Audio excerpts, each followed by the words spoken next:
Let's open our meeting today by remembering our friend and fellow conservationist and district supervisor, Sidney Beach.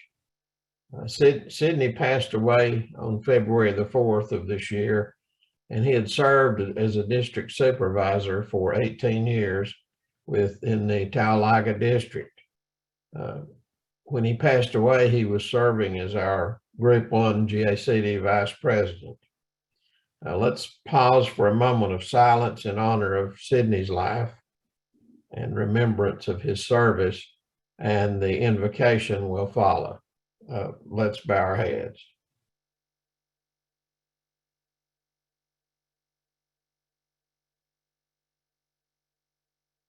Lord, we come to you today as your humble servants.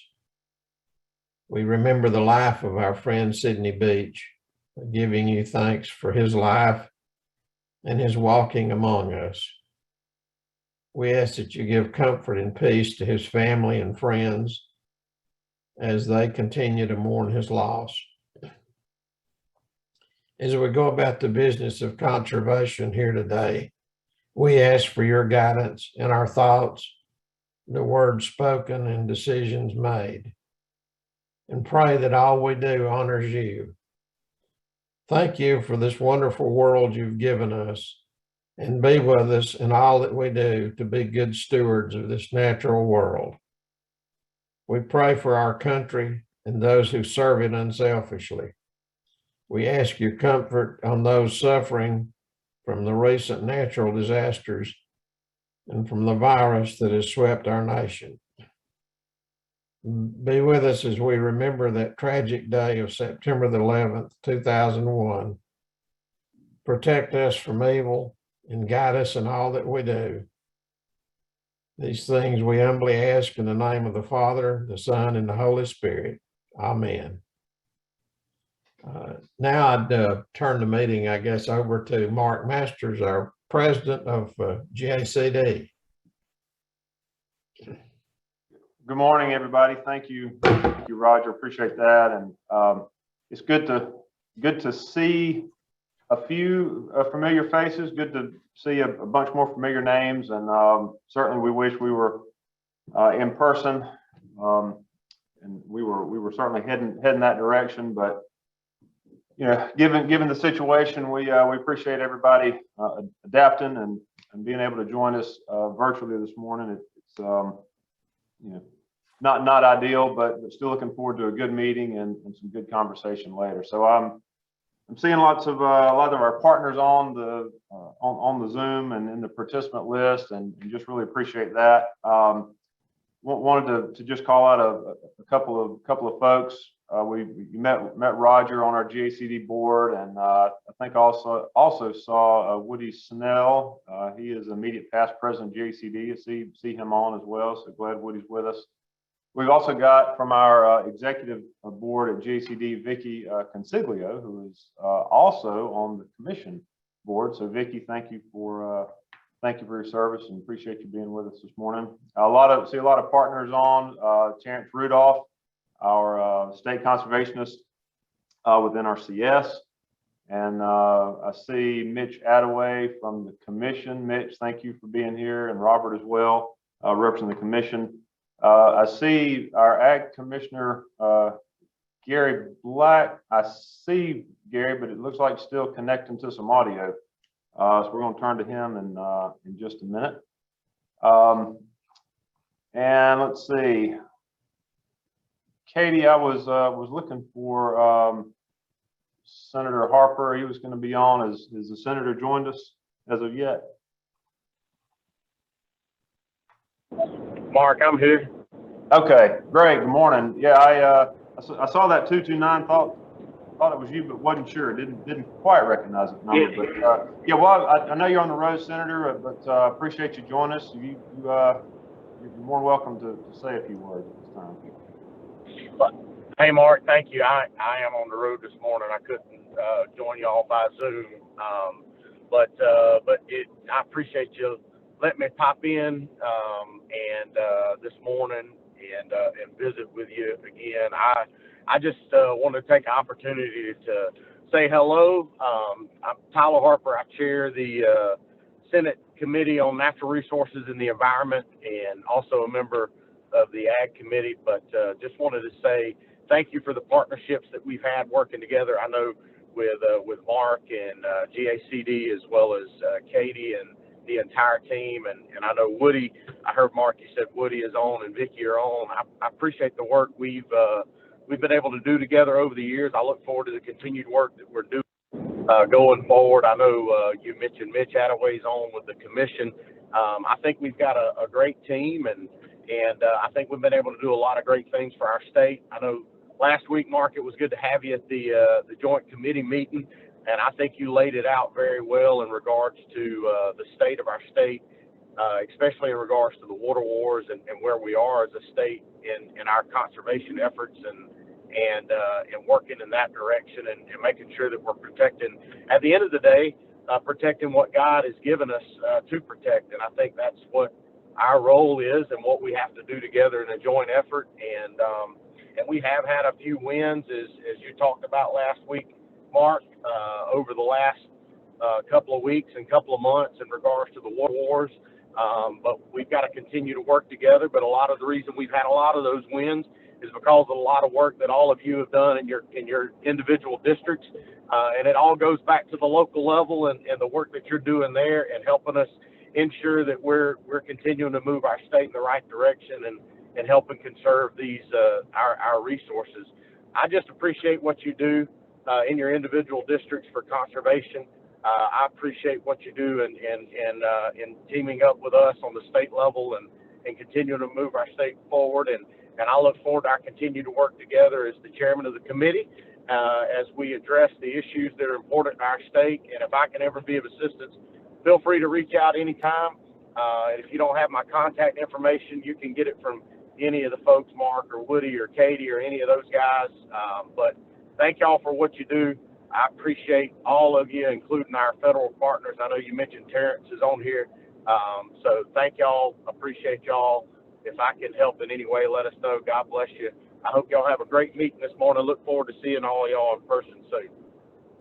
Great, Senator. Appreciate that. Appreciate all your work on natural resources and all the other committees that you serve on, and for making time for us today. And as we talked about last week, and then on those other group meetings, you know, we certainly know that your door is open to us, and you know, same goes for you. If you know you're trying to get those messages out and need an organization to help you know get the word out, you know, we're here to help you as well, Senator. So appreciate that, and travel safe wherever you're headed this morning, and appreciate you being on.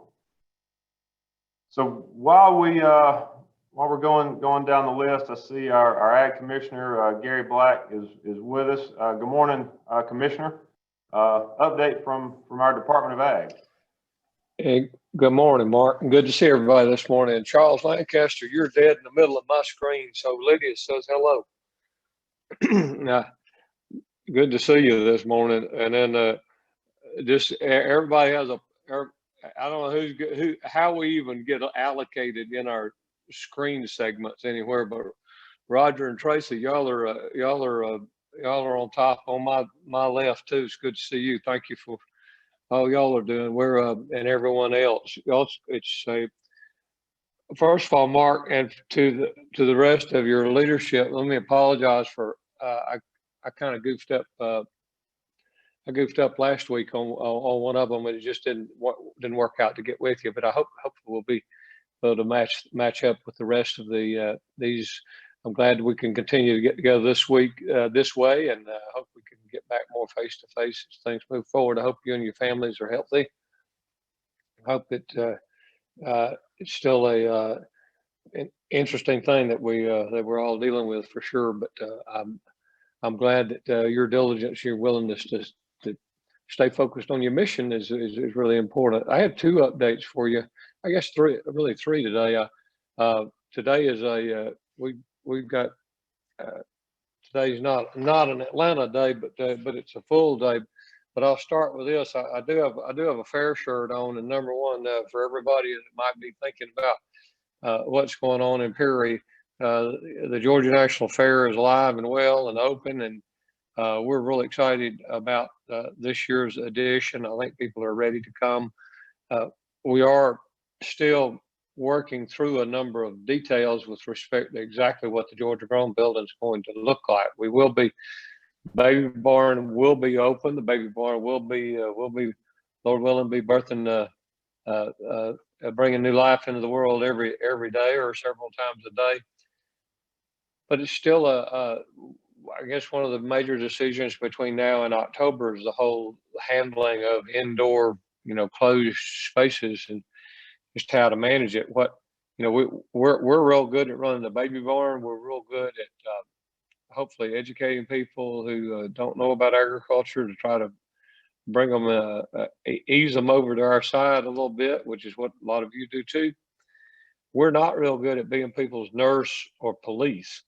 And so I'm not real big about my folks getting into the mask police business or what all that's going to entail. So I don't know. We're working through some final arrangements for what those actual things are going to be for the fair in the enclosed spaces, but still alive and well. And I hope all of y'all are going to plan to come. One of the highlights is the Legislative Livestock Showdown, which will be the first Saturday, and we'll be exhibiting lambs this year. And so, well, once again, be bringing some of those folks that some are friends and some who we want to be closer friends will come experience that opportunity to be in 4-H and FFA students, and then actually exhibiting the livestock themselves, which is usually that 15 or 20-minute show is worth the entire price of admission when you see some folks around livestock for the first time in their lives. So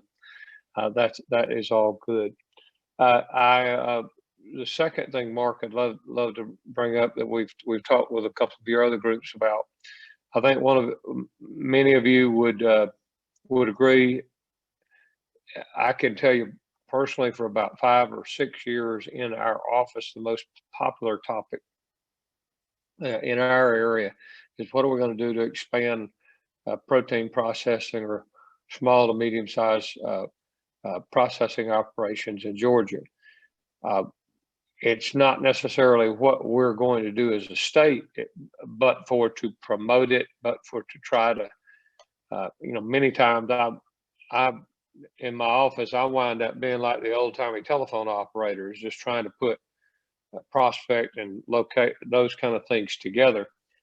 But one issue that always comes about is what is the availability of capital.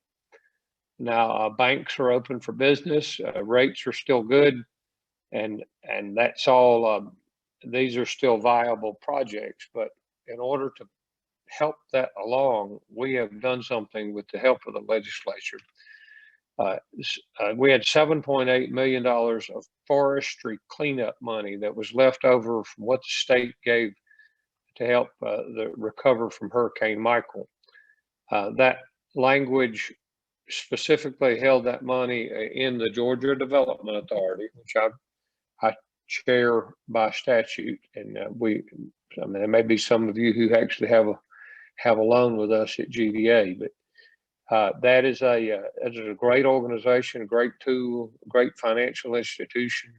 We've had a lot of growth the last 10 years, and it's been a really good, fun, really good project to see that business expand.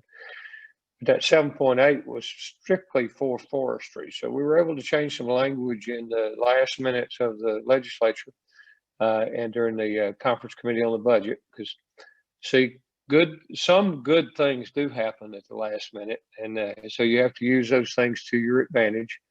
And we were able to free that up to create a fund, a loan fund for value-added agriculture. So that means if you're taking a product, if it's farmer-owned, and you're going to add value to it, it could be a farmer, a group of farmers, a business, a stock company that's owned by farmers. It's a lot of different business arrangements that would qualify. But that loan fund is now going to be available. I believe we will have some people accessing it soon. But it's not just for protein processing, but I don't mind telling you, I'd love to see at least a couple of those come through and qualify. It could also be cold storage for a watermelon producer.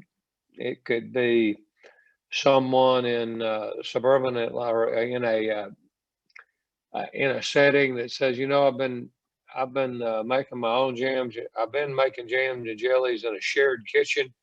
I'd like to borrow $150,000 and build my own commercial kitchen. Those are the type of things that would qualify.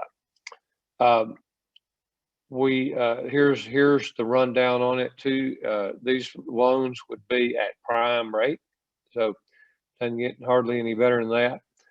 Let me emphasize, they are not grants by any. Sometimes when we get in this, people say, "Well, y'all." I bet Terrance remembers. I bet Terrance, you probably got some folks like that every so often. So, you know, I thought that was a grant. No, it's not a grant. We got to pay it back. But Terrance, you don't have loans, but you probably run into that with cost share. People say, well, I thought cost share meant y'all pay the whole thing. No, that's not what that means. But we're really we think it's going to be very competitive. Now here, you have to have first of all, you have to have a good business plan for sure. It has to be, we only finance 80% of the project. So you have to have 20% down and then 80% for the loan. And then the loan has to be backed by real estate. So it has to be secured by real estate. It has to be a good loan. It has to be something that's worthy. And the value of the real estate then has to be 75% of loan to value. So, or the, it has to appraise out properly. So I just, for those of you within, I know this is not soil and water conservation, but it is agriculture, and that's who we all serve. So part of that's who's the leadership that's here and on your various districts. So as you hear your cattle producers kind of talk about the importance of this this issue, just let them know. Georgia Development Authority is GDA Online, GDAonline.com. I believe our programs are up on our website now, and you can get an application. Love to have some of our loan people talk to everybody. And Mark, let me wrap up with this real quickly. We've all been vigilant with respect to the very I would say abhorrent notion, in all due respect to our federal. It's not our federal USDA partners, but the very notion that the federal government would think that every drop of water that falls on our property is somehow should come under their jurisdiction, and we all remember that as being waters of the U.S. As abhorrent as that was to all or most or all of us years ago, I'm very thankful that in the previous administration we had some victories on that, but I think, like we've always talked, when we have a victory, whether it's this or the water wars or this court case or that court case, that there's never a time when we can afford to spike the football, dance in the end zone, and just act like everything's over, because it never will be over. I'm pretty firm and confident that that for all of us under the sound of my voice, that this is this is an ongoing struggle that we'll have for the rest of our life. That's why it's so important to have the leadership of the districts. It's so important to have the leadership of the commission and all the other ag parts of the ag family that bind together to work on this. So I know you've been keeping up. There appears to be some movement on waters of the U.S. To restore or return some efforts to just to have those policies not be where I would suggest most of us would like them to be. So vigilance in communicating with all of our our members of Congress. You know, doing the proper types of op-eds from the various districts, even to your local paper, and being you know, I thought this might be, while this was the #1 issue for many people, I know it was the #1 issue for Farm Bureau, but 3 years ago, I believe it's going to become our #1 issue yet again. And so I am know that within every molecule of my being that I will I'll defend our message on that, and that's said professionally, it's said officially, and it's said politically. And if we don't realize that those all three go together, then let me reissue that challenge, because I can tell you that I believe that they do. So, Mark, I'll wrap up there if anybody has questions for us, but I sure hope you'll have a good meeting today. And thank you for letting me invade your space just a little while. And if anybody's got a question or something you think I could try to tackle, I'd be happy to. Well, Commissioner, we certainly appreciate you making the time for us this morning, and we'll be keeping an eye on the chat. And if you know, I know you've got a busy day ahead of you need to drop. If some things pop up as far as questions or comments, we'll make sure those get relayed back to your office and get it back out to the members. But I mean, y'all, I'm having coffee this morning with the King and Queen of the Netherlands. Aren't they pretty people? They're just nice people. The Netherlands Consul General was by the office the other day on King's Day, so I'm having coffee with them today. There you go. All well, right, we appreciate the update and the partnership with the Department of Ag. It means an awful lot to GACD, and as I told the center, you know, we're here to help and in any way we can with you getting the word out on stuff. So appreciate you being here. That's great. Thank y'all. Good to see you. Bye bye. All right. So we're gonna move down the agenda. I see Terrance is on. Give us an update from certainly one of our major partners in our efforts around the state, and that's NRCS. We've got our state conservationist, Terrance Rudolph, on. So Terrance, appreciate you being with us this morning, and just once again our condolences on the loss of your father-in-law. You've been in our thoughts and prayers, and hope your family's finding some comfort in the time after that. But appreciate you being with us this morning, and welcome.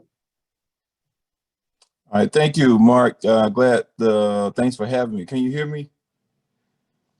Good. So let me begin by saying to GACD, on behalf of the Tucker and Rudolph family, thank you for your warm words and your act of kindness and your sympathy during the loss of our father-in-law. So definitely really means a lot to me, and I really appreciate it. And I want to thank you all again for that. Just a quick update on NRCS. As far as it relates to the COVID-19, Georgia is one of 6 states that has been reduced back to 25% staffing capacity.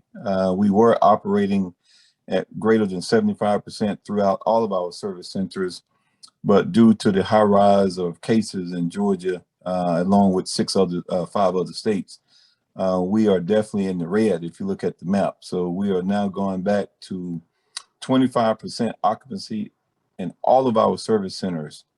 Right now, that means that there's no visitors allowed in the building at this point in time. Strict travel restriction is definitely intact through October 1st. We haven't received any update prior to that establishment that was established about 2 months ago. But of course, 2 months ago, things weren't, the Delta variant wasn't as prevalent as it is right now. So we don't know what to expect over the next few weeks, but hopefully we can begin to go downward and get back to some type of normalcy, because you can imagine the impact this have on the service center in terms of trying to deliver service to customers and clientele out there. It was working pretty smoothly, but now it's like we're backtracking somewhat. But I mean, we're up for the challenge, and we're going to do the best we can to make sure that we provide service to our customers. So, quick staffing update: we're still about 28 to 30 positions that we still haven't been able to get filled yet. We're still trying to get those completed by the end of this month, September. So we'll keep you posted on that front. As it relates to Farm Bill update, we're at about 97% obligated with our Environmental Quality Incentive Program, the EQIP program. We still have a few weeks to go to finish up that program, as this month is the last of the fiscal year. We would probably be at 100%, but we received an additional $1 million back here a few weeks ago. So that equates to about 6 total contracts that are yet to be obligated in the state. So once we get those 6 wrapped up, then we'll be good with EQIP. CSP is looking pretty good. We have about we're at about 70% on CSP. Only probably 20 or 30 applications there that need to be wrapped up. So I think we'll be looking pretty good there as well. As I said, this is the last month mark of the fiscal year for us, government year, September. So we're going to be pretty slammed trying to close out the books, dot our I's and cross our T's, of course, to make sure we get everything aligned as we go into October. We do have, most of you got a chance to meet the new chief, Terry Cosby, so we're glad that he's on board. A lot going on there as well, trying to fill some key vacancies at the national headquarters level as well. I think everybody is going to be busy over the next 3 to 4 weeks trying to close out the books.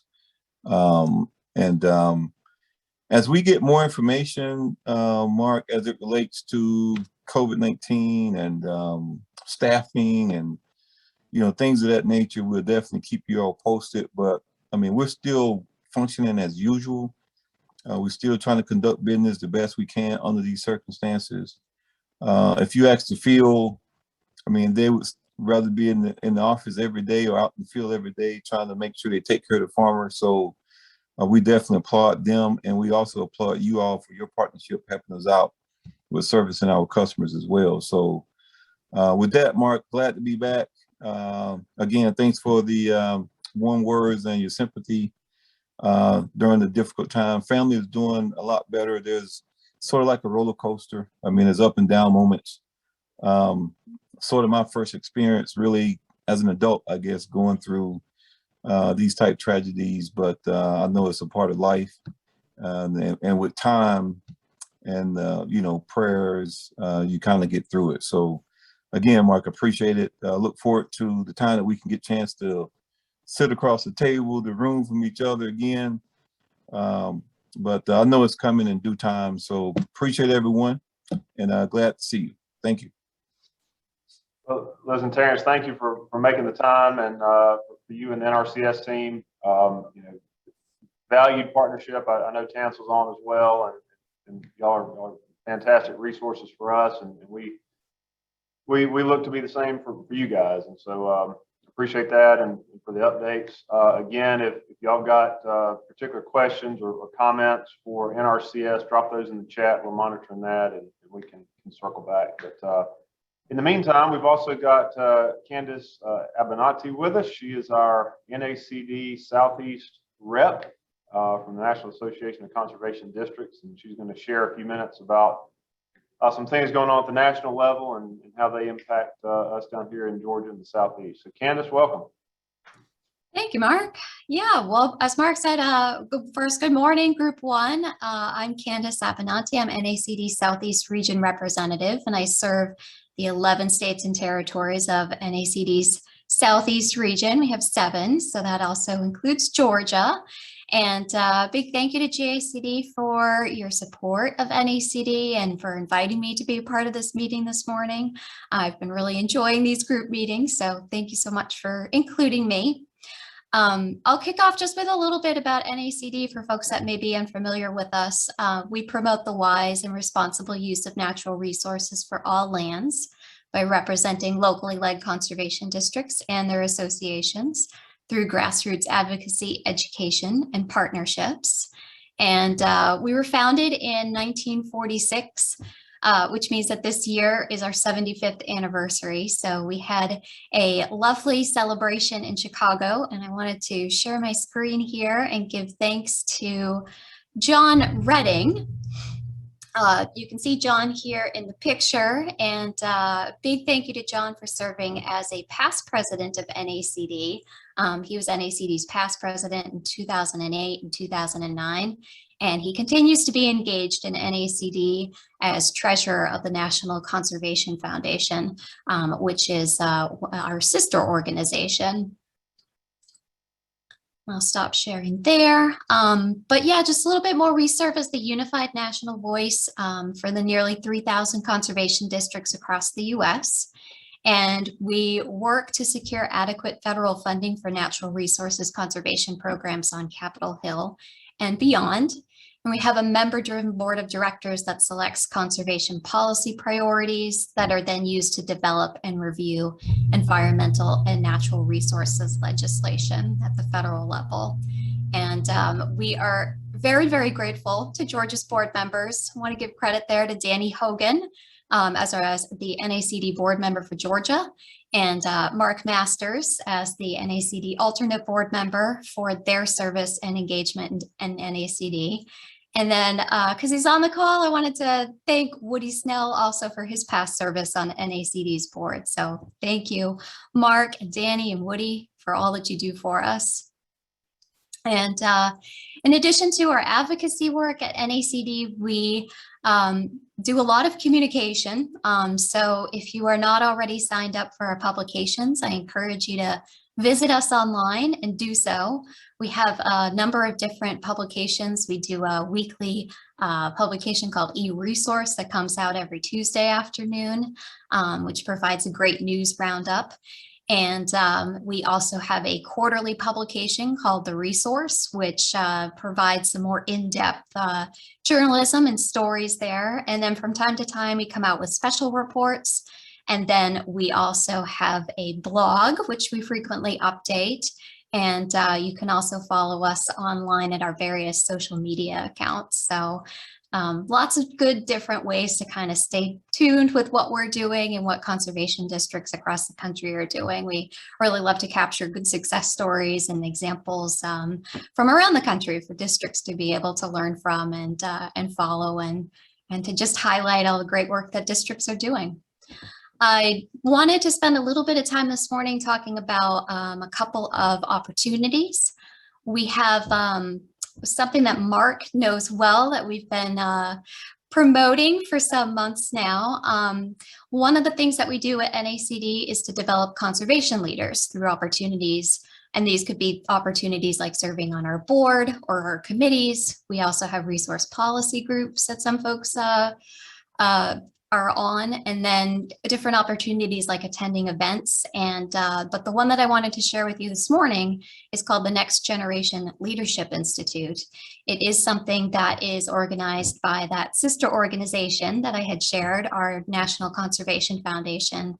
And what it is, thank you, Mark, for posting that link. It's a year-long professional leadership development training. So it's comprised of both in-person meetings that typically coincide with NACD's meetings held throughout the year, like our annual and summer meeting, and also virtual meetings that explore different professional development topics. So it is a program that is open to currently appointed or elected conservation district officials, folks who have a current or potential for statewide leadership position. Those are the folks we're trying to target here. And the goal, we've had one cohort, our inaugural cohort that Mark was a part of, This year, we are hoping to recruit a participant from each of NACD's 7 regions. And if you are a conservation district official and you're interested in this program, I would encourage you to take a look at that link that Mark provided. The deadline to apply is Friday, September 24th. So that's going to be coming up soon. And the application consists of an online application form that you fill out, getting a signed letter of support from your state association and conservation district. And then there's also a $50 application fee. But the link there that Mark posted has a lot of great information. And of course, I'm happy to take questions as well if anybody has them. Another thing that NACD does is provide direct services to conservation districts. And I'll just spend a couple minutes talking about just teasing a couple of our grant programs, because we'll be having the open application period for those coming up in the fall.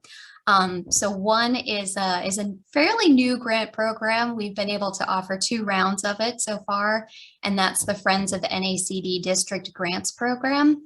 And I like to kind of refer to this one as like a micro grant program. What we are able to offer is grants in the amount of $2,500 each. And the past 2 years, we've been able to offer 4 grants annually. So those are kind of they're a nice opportunity. It is a competitive program. We got over 50 applications last year, and we've been trying hard to fundraise because all of this is paid for through donations to NACD's Friends of NACD program. So whether that's individuals or organizations that donate, a big portion of those donations go towards this district grants program. So we're hoping to continue to grow this in future years. And then the other one coming up this fall that will be opening up is the Urban Ag Conservation Grant Initiative. And these grants are typically in the ballpark area of around $50,000 each. They're made available through a partnership that we have with NRCS. And they can be for building conservation technical assistance capacity in developing or developed areas of a district. So it doesn't have to be just a very urban district qualifying for this kind of grant program. It could be a more rural district, but with a very developed area there in its community. And then later on in the spring, we'll be rolling out our technical assistance grants program, which GACD has been a big player in. So I will plan to share more details about these grant programs, hopefully in a recording I'll work with to develop with Katie. Let's see. Wanted to also just plug, we have free for anybody that registers the 3rd Thursday of each month. We do webinars, and we do those in partnership with the Scott's Miracle Grow Foundation. So the next one coming up is going to be on September 16th. And big thank you to Katie, because GACD presented on GCAP in July. So that was a great session and a great way to share all of the wonderful work being done in the Southeast region. And also wanted to share, we're still seeking presentation proposals for our FY22 webinar lineup. So if you all have any great projects that you'd like to share that are particularly focused on urban issues, please feel free to reach out and I can provide you with a link to submit a proposal. And then I also wanted to let you know, as I kind of wrap up here, we, after several years at NACD of kind of investigating and talking about this and hearing districts ask for it, in fiscal year 22, which for us starts in October, we are gearing up to offer access to health insurance as a benefit to district officials and employees whose districts contribute dues at the 775 level or above. So we're currently working on rolling that out, kind of developing our talking points on it and finalizing things up with the partner that we're working on. But I just wanted to kind of tease today that that is in the works and coming this fall. So you should be seeing more information about that. And then I wanted to also share with you, bear with me a minute.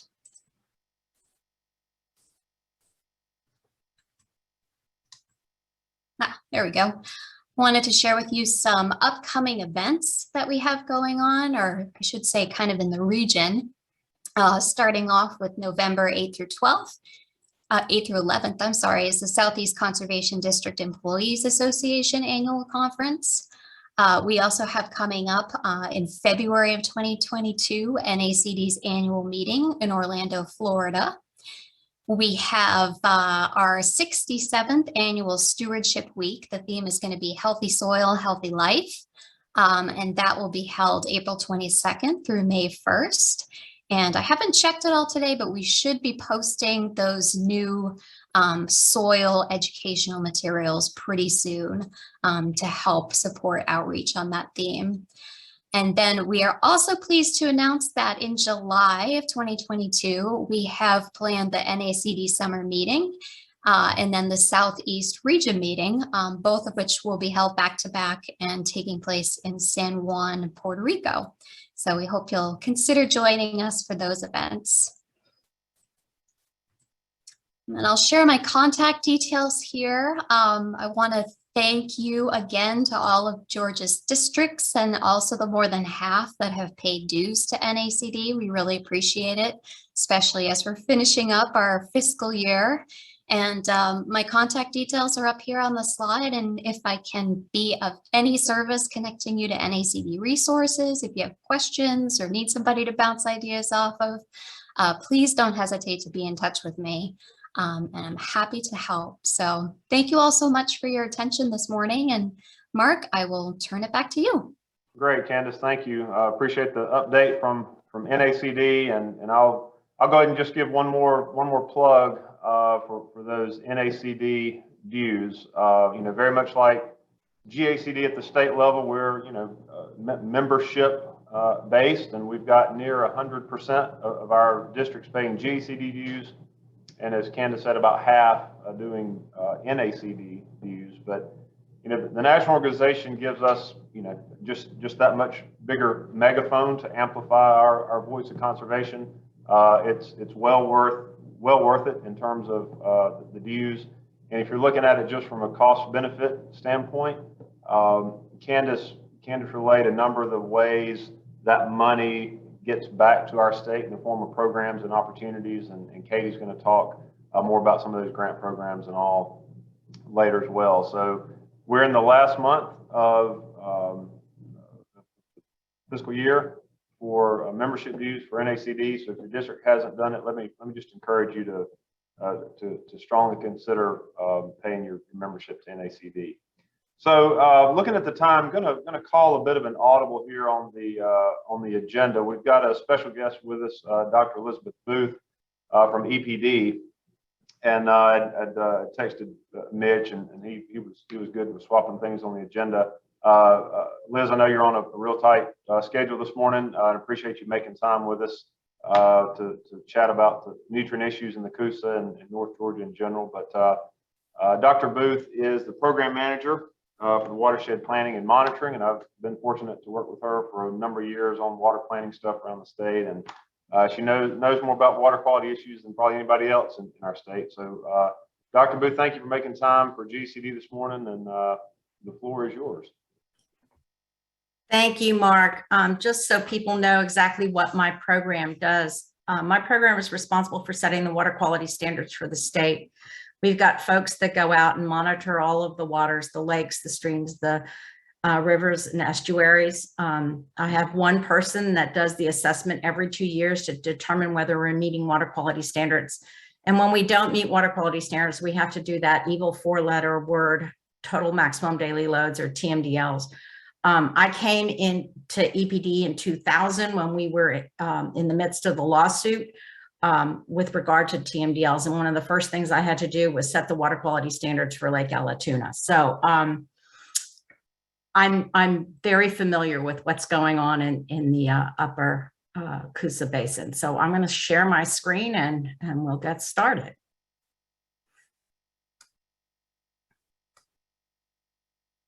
We hope we're going to share our screen.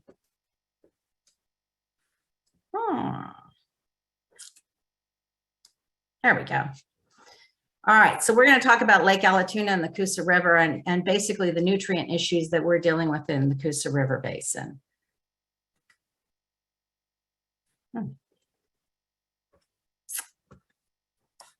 Okay, there we go. So in the nutrient issues that we're dealing with, we have Lake Weiss, which is in Alabama. It had an impairment in the early 2000s of their chlorophyll limit in the lake, which is 20. But the majority of that basin is in the state of Georgia. So we were identified as a cause and contributor to the water quality violations. They developed a TMDL in 2008, which required a 30% reduction in the nutrient loads crossing the state line. In 2006, we had violations in Lake Allatoona. We had to revise the water quality standards in that lake and then developed a TMDL in 2013. Carter's Lake, we developed standards for in 2002. Again, we realized we had set the standards incorrectly, revised the standards, and then had to develop a TMDL for it in 2006.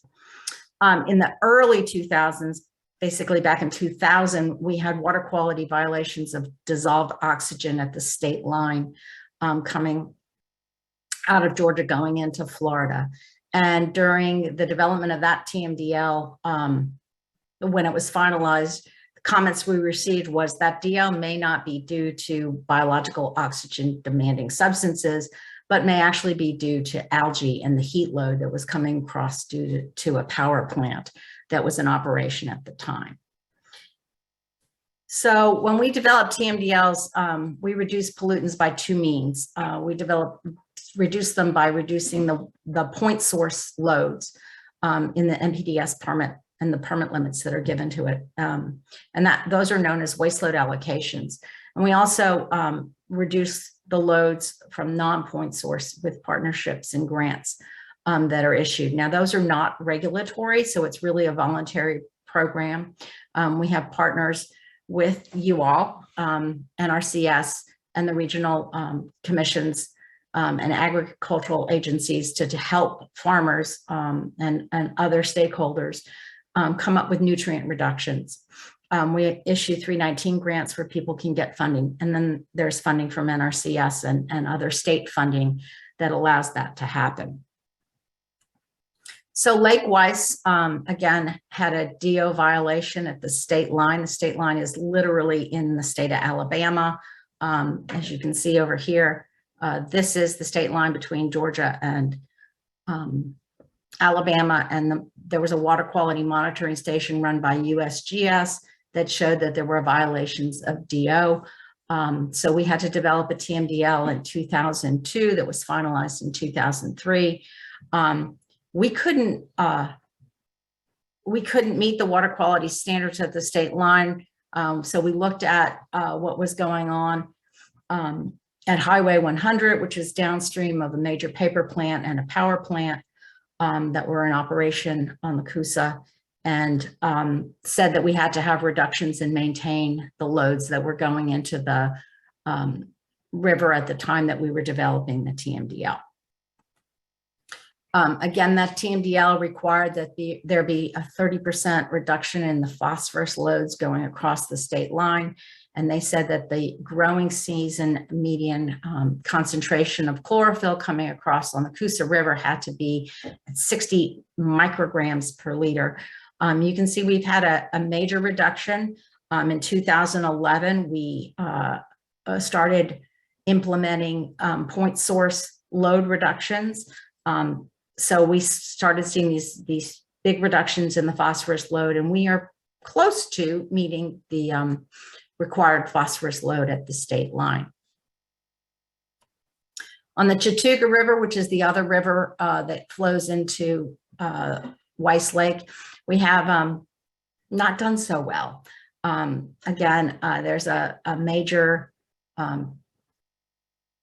discharger that discharges phosphorus into the lake, and they have not been able to meet the permit limits that we originally assigned to them. So we are working with them in order to ensure that they try to meet that water quality target of 160 micrograms per liter going to the state line. So again, we're continuing to work with that discharger to see if they can meet that standard.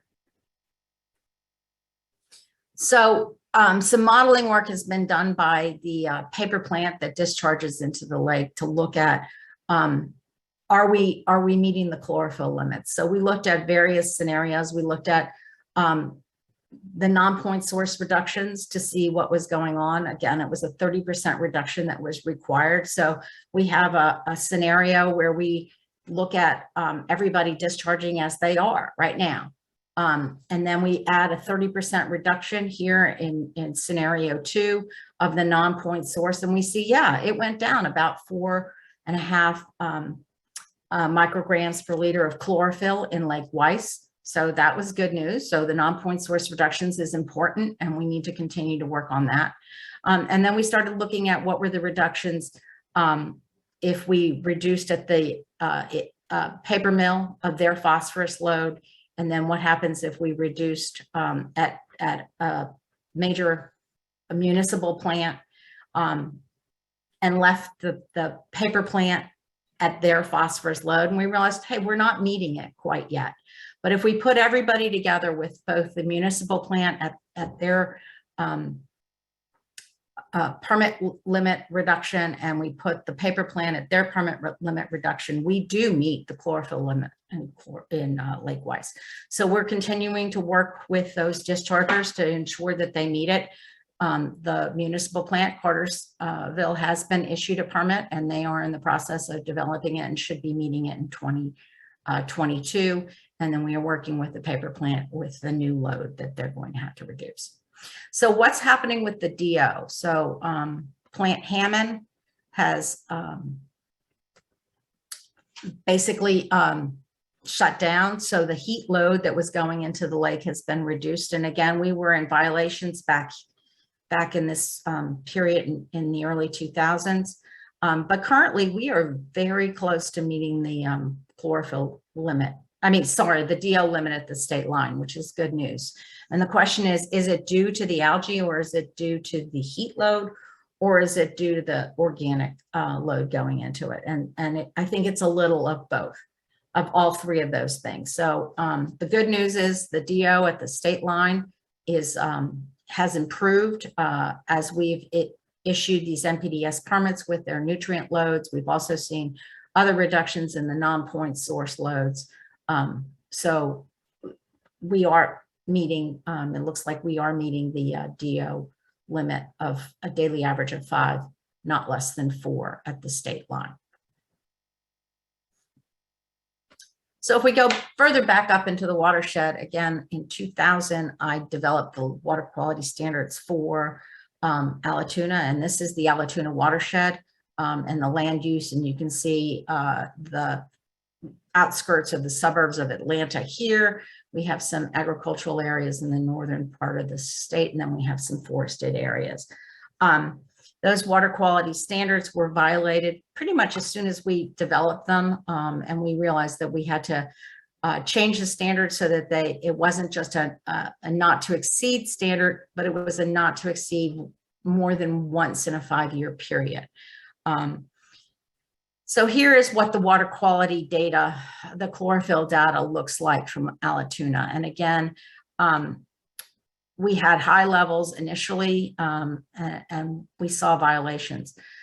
Interesting thing about it is that all of the sites in this lake appear to behave the same way, and a lot of that is related to rainfall. So this is the annual rainfall from the Atlanta airport. Atlanta typically has an average rainfall of 52 inches per year.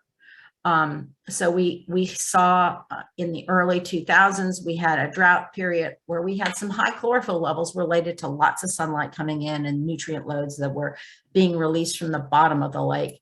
And then as the chlorophyll got used up, even though there was loads coming in, we started meeting the water quality standards. And the interesting thing is that rainfall pattern has changed dramatically over the last 10 years. And I think this is related to the climate change. It's not necessarily temperature that we're looking for, but it's the patterns of rainfall that we see, where we were seeing a drought maybe every 5 years. Now we're seeing droughts coming in back to back with these heavy rainfall periods.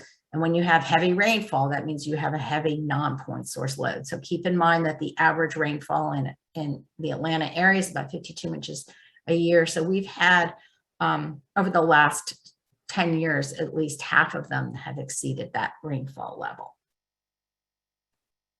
If we go ahead and look at each of the sites with their water quality standards, you can see how much they've exceeded those standards. And again, we have had abnormal rainfall in the last couple of years. And so you see this high load coming in from the Little River arm. This comes in from Cobb County. There's a couple of municipal plants that discharge into this system.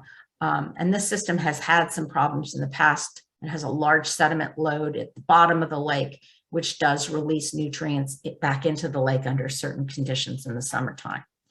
This is the chlorophyll levels coming in from the Canton, Attaway River arm. Again, we are exceeding it. And we saw exceedances in all of our lakes in 19. We're starting to drop down again, and hopefully this year we'll see lower levels and bring it back into line. This is Sweetwater Creek. Sweetwater Creek doesn't have any dischargers in it. It is purely a non-point source related issue.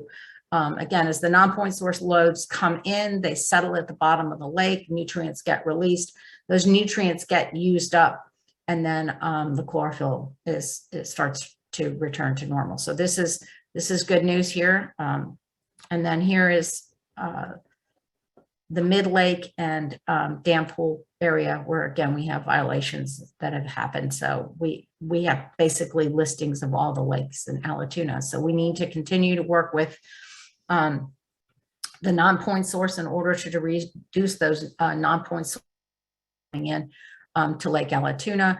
The dischargers, so again, we set these standards in 2000, revised them between 2006 and 2013.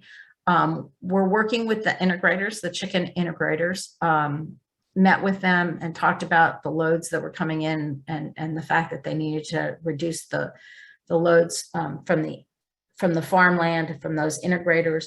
And we also worked with municipal dischargers and gave them some pretty tight limits that they had to meet. So they're the second tightest in the state.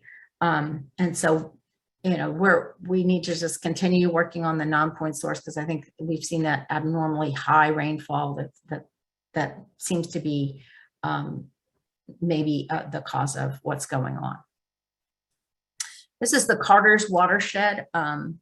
Again, the water quality standards for this lake were set in 2002. We set them and had to revise them because we didn't take into account that this is a re-reg lake. So the lower lake actually discharges back into the upper lake every night. So that causes a mixing that's unusual in these lakes, and that we didn't see lower chlorophyll levels that we anticipated at the bottom of the lake. So we ended up resetting the chlorophyll standard so that it was basically 10 micrograms per liter in all locations. We revised the water quality standard, and while we were doing that, we were working with the discharger. The city of Ellijay, which is located here, discharges into the Coosa. They were discharging waste they had a monitoring requirement for phosphorus, but they had a chicken processing plant that discharged to their facility. In talking with them, we told them that they were going to have a huge reduction. Basically, they were discharging around 20 micrograms per liter of total phosphorus, and we issued them a permit with 10 micrograms per liter. With 1 microgram per liter to meet the chlorophyll level of 10 in the lake and develop the TMDL. We issued a permit in 2006, which gave them draft limits, and in 2011 they had that at 1 milligram per liter, milligram per liter of total phosphorus level, which caused the chlorophyll to drop dramatically in the lake, so much that we had a fish kill of gizzard shad because they were underfed because the nutrient levels dropped so rapidly. But it did bring the lake back into meeting its water quality standard, which was good news. But again, we've had some high rainfalls in 2019 that we saw in the past that have led to the chlorophyll levels increasing. So there's still some non-point source reductions that we need to deal with in this lake as well. Oops. So one of the things that we've been working on is nutrient trading. Sorry. So we have had a 319 grant, and we had some seed grants that funded some projects. In 2013, there was the development of a nutrient trading framework in the Coosa River Basin because of what was going on with Lake Weiss and Lake Allatoona. And then in 2015, we had a model nutrient monitoring and implementation plan that was developed for the Coosa North Georgia Water Council as part of the state water plan. And in 2016, we had a pilot nutrient trading monitoring project for the city of Calhoun. In 17, we looked at alternate nutrient permitting strategies for the Coosa North Georgia area. And that led us in 2019, we held 3 stakeholder meetings to discuss nutrient trading as an alternative to meeting these TMDLs. We have just recently developed a draft trading guidance document, and we are currently having meetings to discuss those trading documents. Nutrient trading allows point sources and non-point sources to trade their nutrient levels.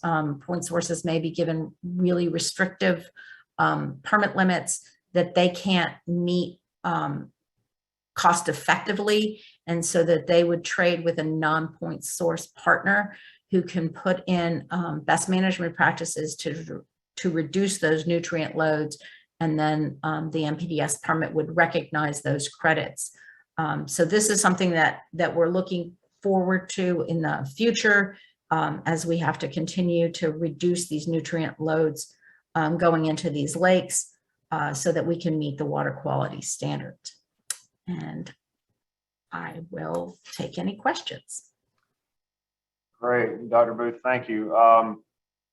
Appreciate the update and all the good information you shared. I know we're running just a hair behind, but we did have a couple of questions in the chat. If you've got a minute or two, well, while we have you, we appreciate your answers there. So we had one asking about, and I think related to the point discharges. You know, so if a discharger is not meeting the requirements of their permit, what's kind of the policy or practice that goes into play? So they would be given a notice of violation. If they continue not to meet it, then they're given a consent order to meet it, and they have to target in order to meet it. So there's also a fine that may be associated with it that's set on based on the type of discharge requirements. So a lot of dischargers will be given compliance schedules initially in order to meet those limits. And they have to put together a plan and a funding mechanism in order to build the treatment necessary to meet it. But they would be given, again, notice of violations and potentially a consent order. And the other one, and I don't know if you would happen to know this off the top of your head, but in terms of those small watershed dams, you know, I think the answer is there's a bunch. A right lot. up there in that part of the world, and I know the commission knows about it, and it's been foremost on the mind of GACD in terms of the statement there and Alan's note in the chat about needing the funding support, right? But maybe speak to the part there in the middle of this comment. How do those small watershed dams affect the loading, you know, going downstream? So phosphorus typically attaches to sediment. So any dam that would hold back the sediment would reduce the phosphorus load coming back. I don't know if we have any data that actually shows that. It would be an interesting project to find out monitoring data that would indicate, yes, the phosphorus concentrations have been reduced upstream and downstream of the dam to show their effectiveness. Again, I don't think we have a study that shows that. But my guess is that because of the fact that there's settling that occurs in there, you would have nutrient reductions that occur. The other thing is just got to keep in mind that is you're also going to have algal blooms within those dams. So we need to be careful that they're not cyanobacteria, so that we have blue-green algae blooms. You don't want animals getting into them if it's a blue-green algae bloom where you might be having a toxic release. So, I mean, that has happened occasionally with these small dams that are on people's private property. So we just need to be aware of that as well. Well, we certainly appreciate the information and making time for us this morning. And you know, GACD is we are in fact the boots on the ground on a lot of the stuff, and partner with the folks. You've got supervisors from a lot of different districts all over this area this morning. So appreciate that, and we're here to help in any way we can. So thank you, and I appreciate everything you all do. All right, take care. All right. All right, gonna shift back. Ask Mitch, Attaway, and I know Robert is on as well. Thank you both for being flexible with us and shifting the agenda around, and looking forward to an update from our partners at the commission. Well, thank you, Mark, and good morning, everyone. Happy to join y'all this morning and give give an update of what the commission's been up to since we were last in front of you as a group. We've been busy. I've been telling, as we do these group meetings, that it's definitely a sign that what we do, what the districts do, NRCS and GACD, what we all do is important, because our workload has not slowed down. We reviewed probably the highest volume number of erosion and sediment control plans in FY21 than the commission has ever had, with over 4,300. Just in July alone, our certification classes, there was over 100 certification classes with over 600 certifications issued. Staying very busy on that, which to me is very important. It shows that we as a state's allowing that development, but we're also educating the people doing that development to protect our natural resources. Busy in the world of grants too, with several 319 and NRCS agreements. Excited about those. One of the ones I'm particularly excited about is a 319 that's taking place in Gilmer County, focusing on septic tanks, cleaning up and restoring septic tanks. Interested in that work. It's the first time that the commission has been, and since my time here anyway, has been involved in that. And I think that's something that we're finding there might be a role for the commission, for the districts to play. Interested in exploring that as we wrap up the current one. And then of course, we're heavy into cover crops with some of these grants across the state, exploring what mixes work well in certain areas, and looking forward to putting that information out as those studies come to a close. Also in the rural department, I say every time that the watersheds is as busy as they have been, but it continues to get busy. And as y'all know, the districts with these watershed dams in their districts, you know the work level that needs to be accomplished there. We're excited that we have some state focus there now to not only rehab the dams that need the major rehab work, but to upkeep the dams that maybe not need the major projects. They just need a little cleaning up and clearing. Glad to see that funding there. We have completed over 30 of those projects since receiving the funding. And on top of that, just last week had a watershed dam technician start. That's a new position for the commission. She will be housed here in Athens, but will be assisting both Ben Heyer and Greg Walker to do these inspections, to keep our maintenance jobs on track with our contractors. So really excited about that.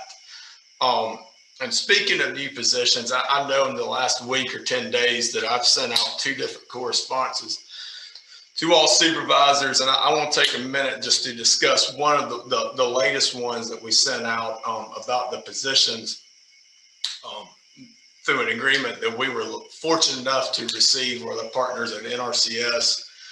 We have 3 total positions. 2 started last week. That will be our Northwest Conservation Manager and our Northeast Conservation Manager. Our Northwest, Mr. Josh Jackwood, will be serving most of the districts on this call. Josh attended or is attending Henry County this morning, so he's not with us today, but he will be making the rounds to your districts, introducing himself, explaining what his services will be. The best way that I can explain it is that for those of y'all that remember regional rep positions, these positions will be similar to that. They will be your commission point person. Basically what this is doing will allow Robert to have 3 people to help him with attend these district meetings. Robert will still be available. He's shifting his focus though to the management of these 3 people and making sure we have districts taken care of. You'll be able to see commission employees a lot more at your district meetings. We will be able to be more active in your district activities with the onboarding of these 3 positions. The second correspondence we sent out was about district meetings and how you need to conduct virtual meetings if your district still chooses to do so. I will let Robert explain that in more detail here in a second when I turn it over to him. Last couple points I want to mention is I hope all of y'all are aware now that the commission board in their June meeting voted to increase the district allotment by 10%. So I hope, like I said, your district's aware, you've met with your district and are making plans to implement that 10% increase, as well as supervisors have received an increase in per diem from $40 to $45. I understand that a $5 increase might not be the most, but the board saw that as a way to show their appreciation to what supervisors and districts are doing at the local level. Last thing I will mention before I turn it over to Robert is we worked with GACD to update Supervisor's Handbook. So there is now a 2021 Supervisor's Handbook. If you have not received that, we have several copies available. Please let commission staff or your GACD representative know. We'll be more than happy to get that to you. And I appreciate all of y'all being here this morning and being attentive for all the updates and good material that's been going over. And at this time, I'm going to turn it over to Robert and have him go over the high points of the July joint training that we did with the Attorney General's office, as well as provide more details on how districts need to conduct virtual meetings moving forward. Thank you for your time. And Robert, I will turn it over to you now. Thank you, Mitch. I'm going to share my screen, I think.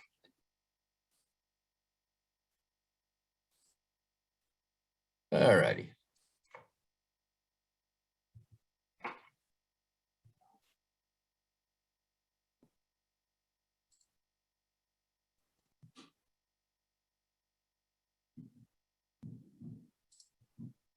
There we go. All right, so for any of y'all that have not had an opportunity to look at the training, we do have it posted on our website. GACD's also got it posted as well, but I will say it's an interesting training. It's well worth your time to get on there. It rehashes some stuff we all know, but sometimes we may forget. With that, I'm just going to hit the highlights. This is the training agenda that was that the Attorney General's office went over. I'm not going to touch all of these items. But again, it is a good recording to listen to.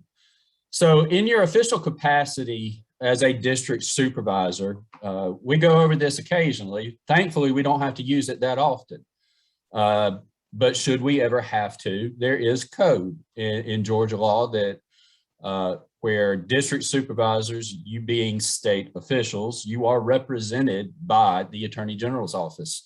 And so anytime there is any kind of legal action, as your official capacity as a district supervisor, you have to be represented by the Attorney General's office. It also allows us to ask questions when we have legal questions. Mitch has that ability as the executive director to send those questions up, and we will get a legal answer from the Attorney General's office. Again, I say thankfully we don't have to use it that often, but it is available when we need it. So a couple of things I'll go over real briefly. Open Meetings Act, because we are all state officials, anytime we have a district meeting, it's a meeting of the state, and we have to comply with the Open Records Act as it relates to those meetings. Whenever you do receive a open records request, you do have to respond to it. You can't just ignore the email or ignore the correspondence. What I would greatly encourage you to do is reach out to myself or your new conservation area manager. For most of you in here, it would be Josh. For a few others, it would be Jennifer Standridge. Highly encourage you to reach out to us. We've got several form letters we can help you with or help your district with, depending on where the open records request came to. And that's important too. You do have to respond within 3 days. We do have to provide the records if we have them. So again, I encourage you to reach out to us because there may be a situation where the district or a district supervisor receives an open records request and we don't have to provide those documents. There are exemptions listed in the open records law. The other thing that we have to comply with is the Open Meetings Act. And basically what that refers to is anybody can attend these meetings, virtual or otherwise. We can certainly limit how much they speak. We do not have to give them free reign over our district meetings. However, we do have to let the public attend, and it goes along with the Open Records Act and just a free and open, transparent government. A lot of times, as it relates to those two items, I get questions on what are the district's bylaws. Well, most districts don't really have bylaws. You are governed by Georgia code. And this is laid out very specifically, and you can see here are the items that districts have the responsibility to act in, as well as their limits of what they can and cannot do. Thankfully, with districts, the way you are written into code, you have a pretty wide variety of things that you can participate in. And obtaining funding to participate in those items, I know it can be difficult, but you know, there's several grants out there in addition to your state allotment funding. Again, I'll say no one's more pleased than I am, I don't think, to have Josh and Jennifer on board, and can't wait to get our third person on board. Put these folks to work. That's what they're there for. And so the last thing I'll touch, as you are having your open meetings and of course having the open records, one of the things that I've gotten a lot of questions on, especially in light of the continued COVID issues, is quorums, meeting in person, not meeting in person. A couple of things the Attorney General's office did at the July meeting, defined what a quorum was, and this is how they defined what a quorum was. But they also said at the July portion that because the governor's executive order had expired, districts being state entities were required to meet in person. Well, Mitch did something. He went back to the Attorney General's office and said, look, you know, we do have some concerns about meeting in person. Several of our districts have a concern about meeting in person, especially with, you know, COVID and the Delta variant. So the Attorney General's office thankfully responded back pretty quickly. And if you haven't seen this memo, it is out there. Please let me know and I can forward it to you. But basically what it touches is, because there is a ongoing pandemic, if districts choose to meet virtually, they can. All you need to do at this point is just make a motion to the effect of districts concerned over the ongoing health crisis, and from until further notice, we're gonna meet virtually. We can help you with that. Josh can help you with that. Jennifer can help you with that, and I can help you with that if you have any questions or concerns. But I know I ran through that pretty quick, but if y'all have any questions, I'm more than happy to answer them. But Mark, I'm gonna stop sharing and Good, turn Robert. it back over to you. Great. Yeah, really good information. And as you pointed out, that supervisor handbook and the training is on y'all's website, and I dropped a link in the chat to our GACD site as well. So, you know, either place has got that, and all that material is really good and worth our supervisors, you know, going back through. So appreciate you hitting the high points for us. Thank you. All right. So the last kind of presentation item on the agenda is just a GACD update from our executive director, Katie Sponberger, and then we'll transition into our business with elections to follow that. But Katie, kind of share where things are with GACD. Yes, good morning, everyone. Thank you all for joining us today for our Group 1 training. I hate we didn't get to see y'all in person, but hopefully we can get together soon. So before I get started with our GACD update, I wanted to recognize someone who is near and dear to the GACD family. Roger Bowman has recently been inducted into the National Association of Conservation Districts Southeast Hall of Fame. And Roger serves as our GACD Vice President, and he's also the chair of the Coosa County Conservation District. And the Southeast Hall of Fame annually recognizes and honors individuals from the Southeast region of the United States who have had a significant impact or influence on natural resources conservation practice or partnerships at the local, state, or national levels. And Roger has been a district supervisor for the Coosa County Conservation District since 2000, and he has served as chair for 18 years. He has been a board member for the Georgia Association of Conservation Districts for 11 years, currently serving as vice president. He was also inducted into the GACD Hall of Fame in 2018. So on behalf of GACD board and staff, I want to congratulate Roger and thank him for all he's done for GACD. So now I would like to introduce our GACD staff members that serve Group 1. Under our new agreement with NRCS that started July 1st, our staff lineup looks slightly different, but GACD is still working to provide the same level of support and service to our conservation partners. Through this new agreement, we will be providing districts with regional support through our regional program managers. And at this time, I would like to introduce Jenna Leone. Jenna is GACD's new regional program manager serving Group 1. And she will be providing support to all conservation districts located in your area. So she can assist all the districts with coordinating your monthly meetings, helping with your minutes and any outreach activities you may have scheduled.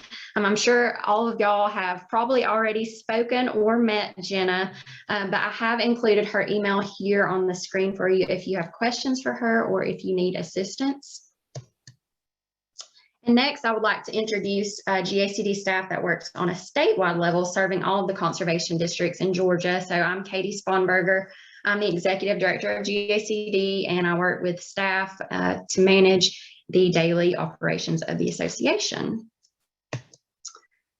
And next we have Maddie Barnes. Maddie is GACD's project coordinator, and she coordinates all of GACD's policy efforts and events. And she also leads our Friend of Conservation Annual Fund.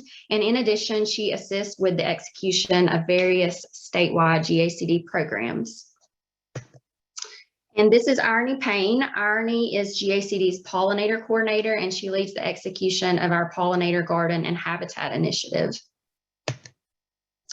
And this is Earl Brantley. Earl manages GACD's Cooperative Agreement Program, or also known as our County Agreement Program. And through this program, Earl assists NRCS offices throughout the state by providing them with additional staffing through agreements with local government and conservation entities.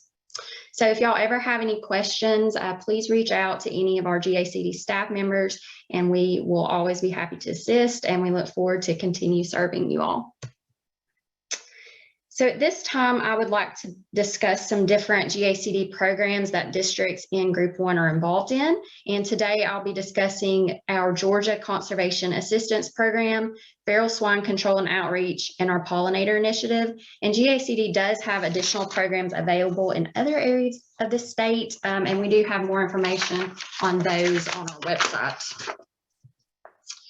So the Georgia Conservation Assistance Program, or GCAP for short, is an urban conservation program that we are partnering with the Cobb County Conservation District and the Fulton County Conservation District to implement.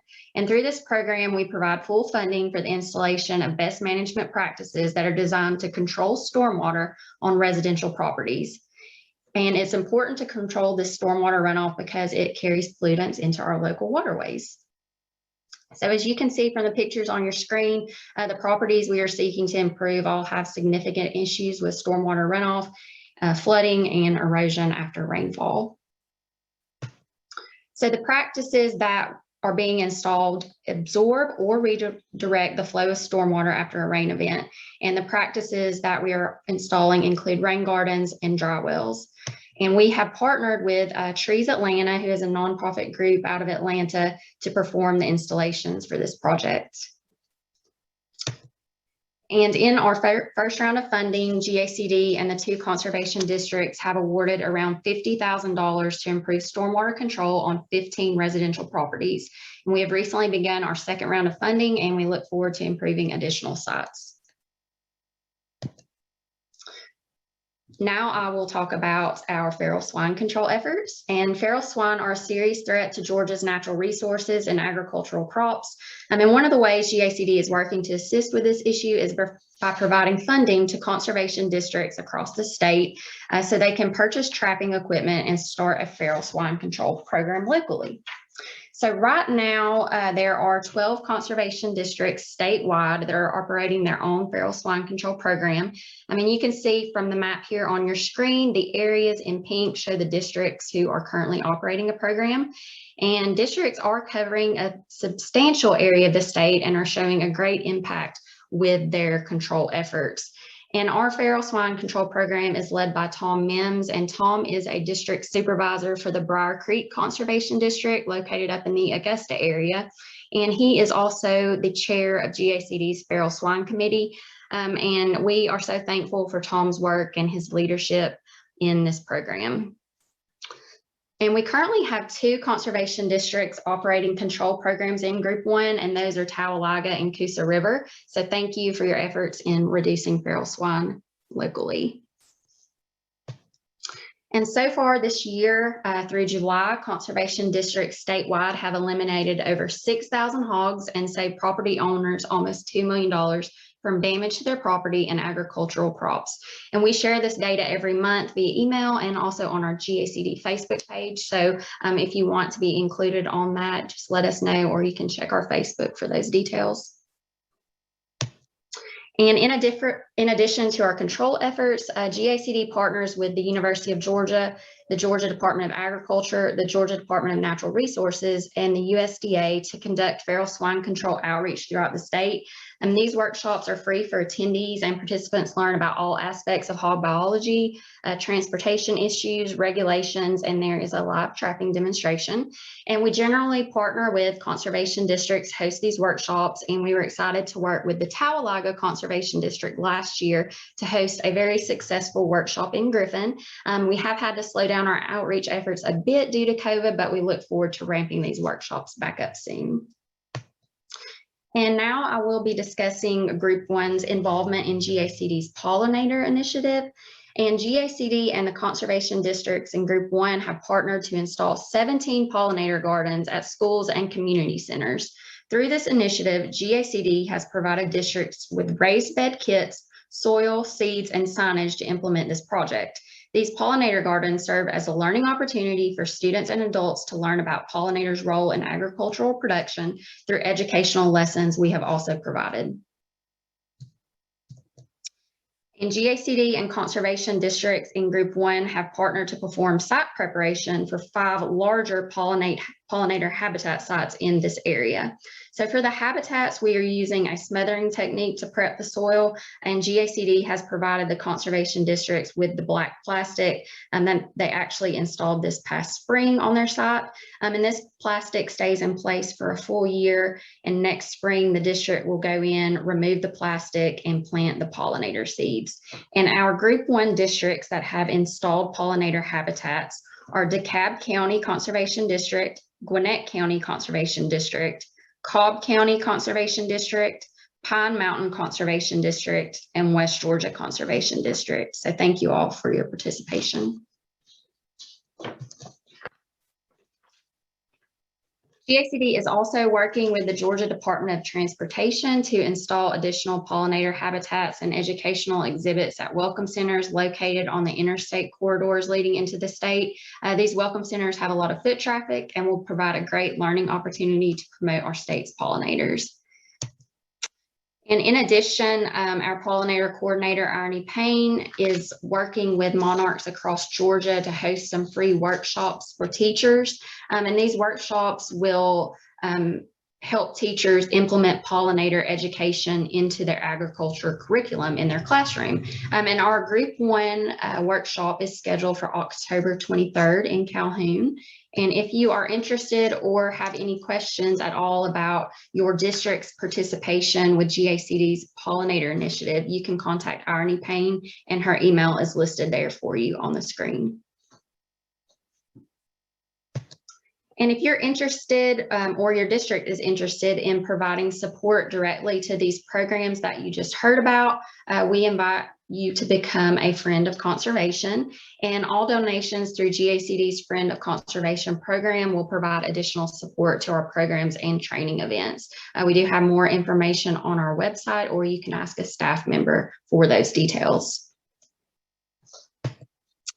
So now I'm excited to give y'all a recap of the 2021 Natural Resources Conservation Workshop. It was held back in June. And for those of you who aren't familiar with the Natural Resources Conservation Workshop, it's a week-long camp that takes place every summer at Abraham Baldwin Agricultural College in Tipton, Georgia.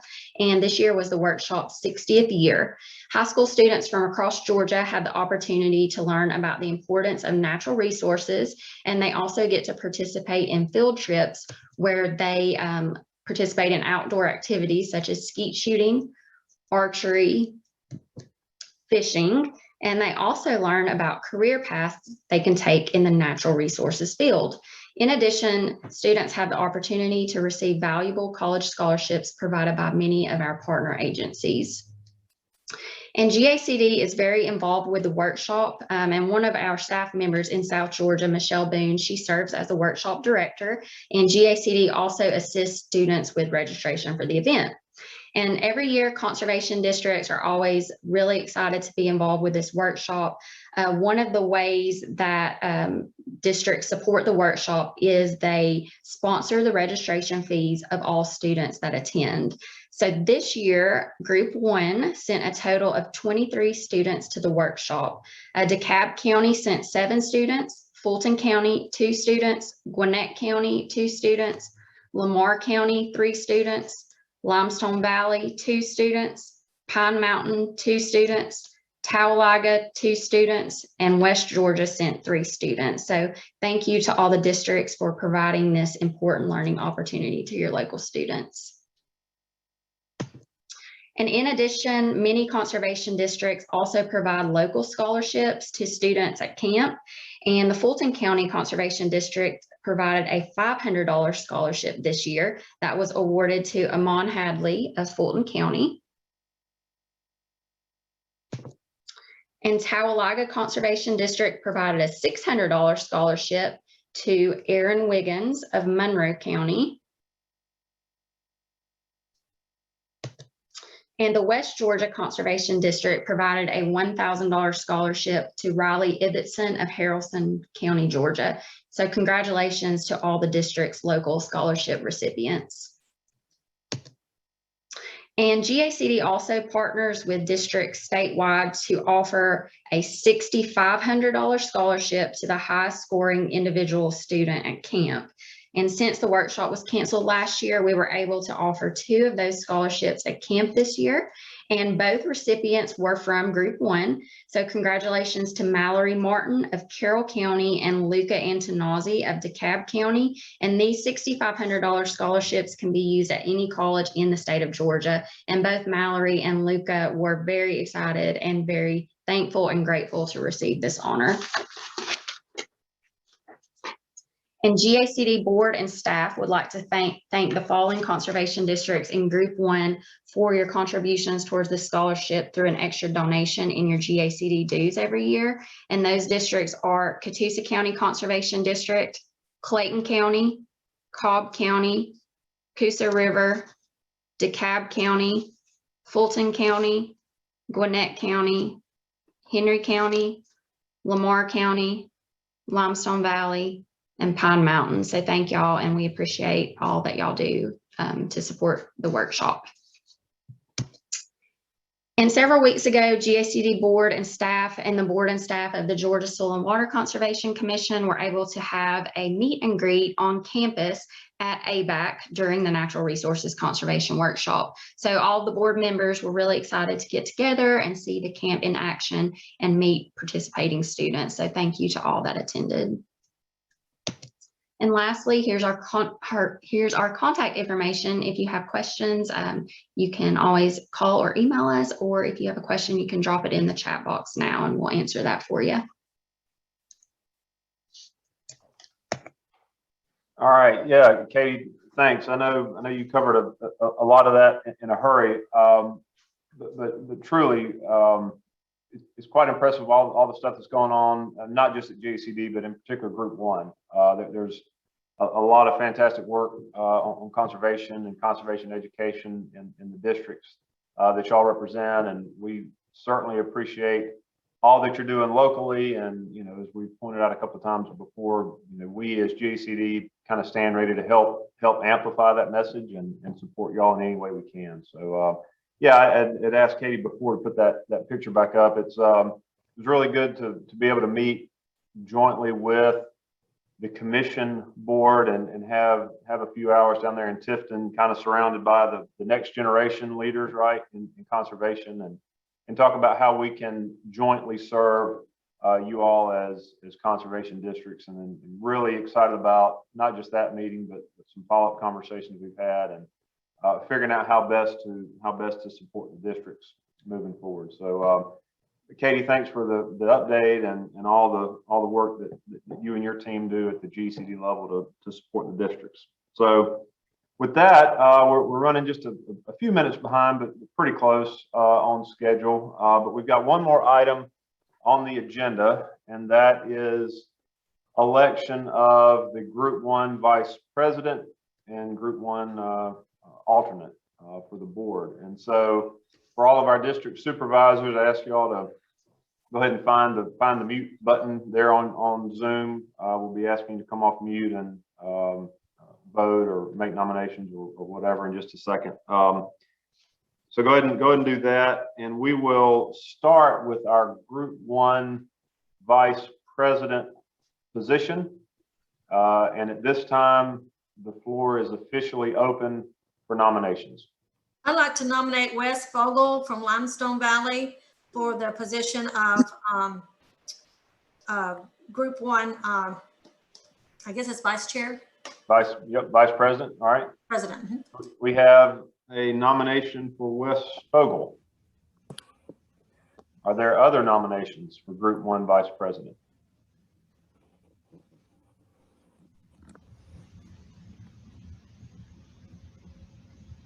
Hearing none, I would entertain a motion that nominations be closed. So I'll make a motion. All right, we've got a motion. We had two motions. I'll count that as both motion and second. Further discussion on the motion? All those in favor say aye. Aye. Nominations are closed, and by acclamation, Wes Fogel is elected Group 1 Vice President. So congratulations, Wes. Thank you. Yeah, Wes, I see you're off mute. Any words? I'm not sure what I'm getting into, but sound like you got a good group of people that will help guide me along, but I'm glad to help out. Right. Well, we certainly appreciate your willingness to step up and look forward to serving with you on the board. Thank you. All right. We will move to election of our Group 1 alternate VP. And so the floor is open for nominations. Mr. Chairman, this is Roger Bowman. I would like to nominate Betsy Berry for GACD Group 1 alternate vice president, and comment that she's not able to be on the meeting call this morning because of a medical situation, but I would like to place her in nomination for this position. Thank you, Mr. Roger. We have a nomination of Betsy Berry. Are there other nominations for Group 1 alternate VP?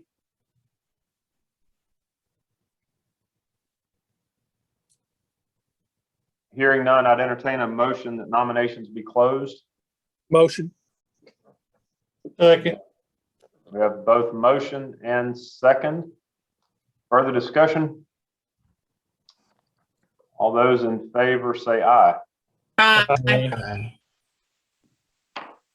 All right, nominations are closed, and by acclamation, Betsy Berry is elected to the Group 1 alternate VP spot. So we certainly wish her all the best in what she's doing with this morning, and we'll get this news to her right away. So at this time, I will just offer again my thanks to each of you for spending time with us this morning, and more importantly, what you're doing out in your conservation districts. GACD stands ready to support you in any way that we can. I've said at the outset, certainly regret not getting to be there in person. I'm still keenly interested in meeting a lot of you face to face. Hadn't been able to do that, in my time as president, but certainly intend to. So thanks again to each of you for what you do, and hope you have a good rest of the day.